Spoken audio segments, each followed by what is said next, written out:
భార్యను హత్య చేసి ఆ సంఘటనను తన వాట్సాప్లో స్టేటస్గా పెట్టుకున్నాడో భర్త. కుటుంబ కలహాలతో జరిగిన ఈ హత్య భూపాలపల్లి జిల్లా గణపురం మండలంలో చోటు చేసుకుంది.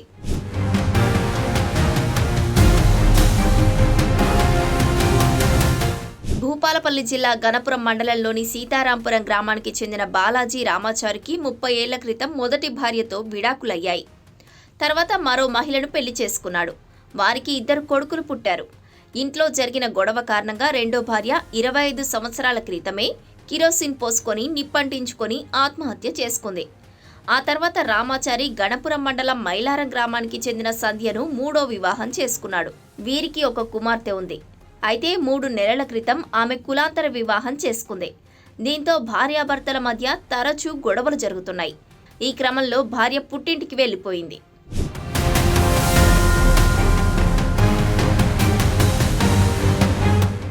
అయితే రామాచారి పెద్ద కొడుకు హైదరాబాద్లో ఉండగా 10 రోజుల క్రితం చిన్న కుమారుడు తన అన్న వద్దకు వెళ్లాడు.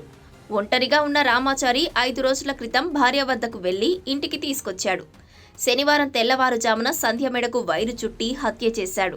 అనంతరం తాను ఉరివేసుకొని ఆత్మహత్య చేసుకున్నాడు.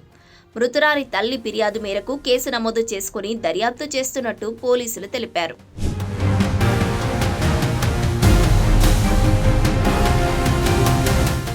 భార్యను హత్య చేసిన రామాచారి అనంతరం ఆ సంఘటనను తన వాట్సాప్లో స్టేటస్గా పెట్టుకున్నాడు. ఇందులో తన భార్య మానసికంగా వేధిస్తోందని, ఇతరులతో వివాహేతర సంబంధం అంటగడుతోందని, తన క్యాన్సర్ చికిత్సకు పెద్ద కుమారుడు డబ్బులు ఇస్తున్నాడని తెలిపాడు. ప్రస్తుతం ఈ హత్యకు సంబంధించిన విచారణ జరుగుతోంది. అయితే రామాచారి భార్యను పుట్టింటి నుంచి హత్య చేయడానికే తీసుకొచ్చాడా అనే కోణంలోనూ విచారణ జరుగుతోంది.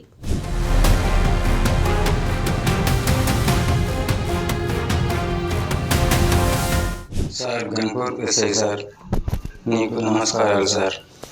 నా పేరు అనగా బాలాజీ రామాచారి సార్. నేను పడుతున్న ఇబ్బందులకు, కష్టాలకు, మనోవేదనకు సార్, మా భార్య బిడ్డలను చిత్రహింసలకు, మా అమ్మకు, మా అక్కకు నేను అలవాటని, నేను కష్టం చేసి పైసలు పట్టుకొచ్చి ఇచ్చినప్పుడు సార్ నాకు వాల్యూ లేకుండా, నాకు విలువ లేకుండా ఎంత కష్టం చేసినప్పుడు సార్ వాళ్ళ అమ్మ 200 రూపాయల కూలి ఇచ్చిన బాపతి కూడా ఆ కూలికి వెళ్ళి నాకు బంగారం చేయించిందంటది, నాకు దొరికిందంటది, పైసలు పంపిందంటది, నా బిడ్డకు చదువు పెట్టిందంటది. నాకు తెలియకుండా సార్ మా ఊళ్ళే ఒక ముస్లిమ్స్కు 20,000 రూపాయలు అప్పుగా ఇచ్చినారు, మళ్ళీ కుటుంబాలకు 10,000 రూపాయలు అప్పుగా ఇచ్చినారు.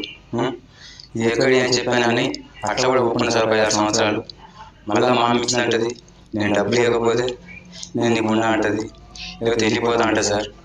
ఇంత టార్చర్కు గురై నేను తట్టుకోలేని పరిస్థితి సార్.